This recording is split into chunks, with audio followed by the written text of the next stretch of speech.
Hi everybody, it's Moses here from Incisive Training, and today I want to talk to you about the trauma associated to conducting chest compressions, or otherwise known as CPR.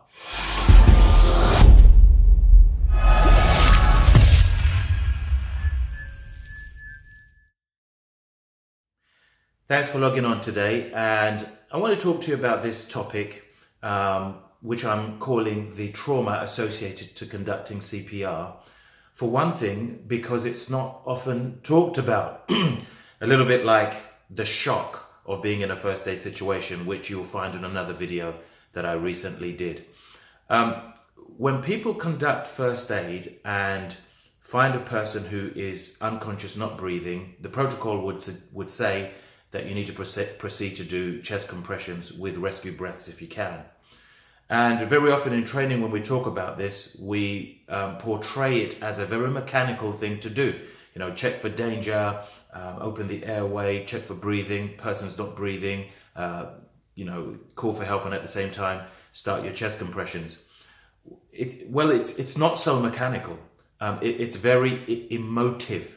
And the little reading I've been able to find on this subject, because it's not a subject that's greatly discussed or greatly researched, is that lay persons who do first aid often find that for a long time afterwards are adversely affected by the memory of doing first aid chest compressions. So I wanted to discuss this because I think there's three things that we can do, or at least we can take into account to try and improve the outcomes of people's emotional well-being after doing first aid chest compressions. The first thing is this, is to be aware of it in training. Those of you who deliver training, I think it would be good to talk about this subject and let people know that it can be very emotive and it's not always easy. Let people, if they are willing to, perhaps discuss it and give us their point of view and the experience that they had, because that will further enlighten the rest of the group and the people in the class about the reality of actually doing first aid chest compressions.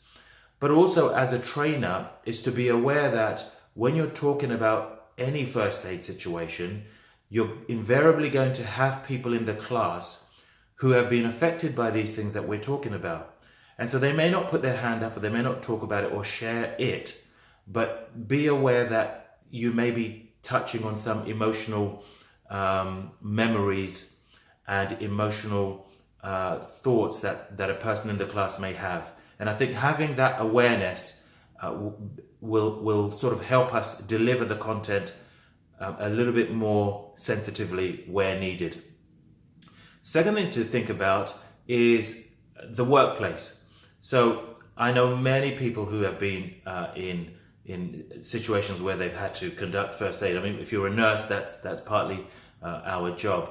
I was speaking to a member of staff who was in one of my training sessions last week, and they were telling of how exhausting it is physically to do chest compressions, and how for the next week thereafter they were very, very lethargic.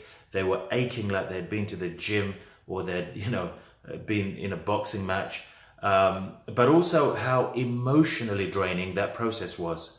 And that is very, very true. And so our workplace facilities and structures need to be such that they take into account this effect on people. And I would hope that most, if not all, workplaces will have a situation where staff can have a debrief, someone who they can talk to, have adequate time off if they need to in order to recover, and receive the support that they need, having administered first aid, chest compressions and CPR.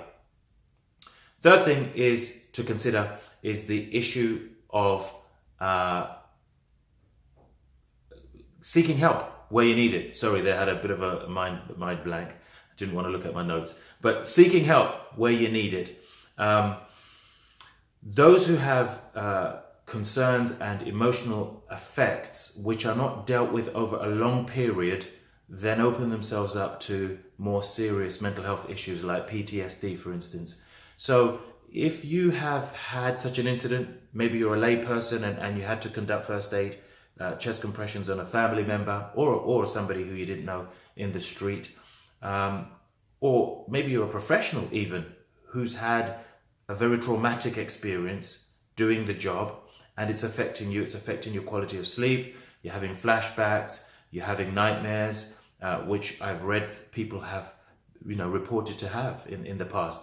If you're having any of those symptoms, then go and see your GP, talk to somebody, speak to a professional who can help you, or who can refer you to somebody who's a specialist in this area, who can further help you.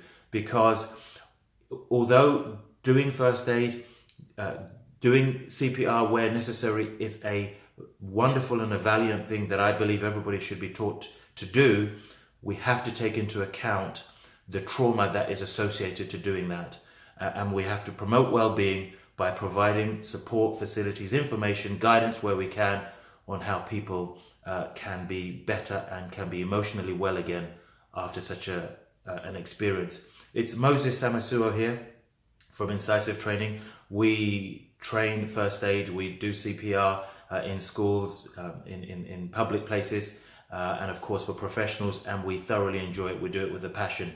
If you need our help, please don't hesitate to contact us. We also do other clinical subjects such as challenging behavior, PMVA, and Mental Health Act awareness. So please feel free to get in touch with us should ever you need us. Thank you very much for watching.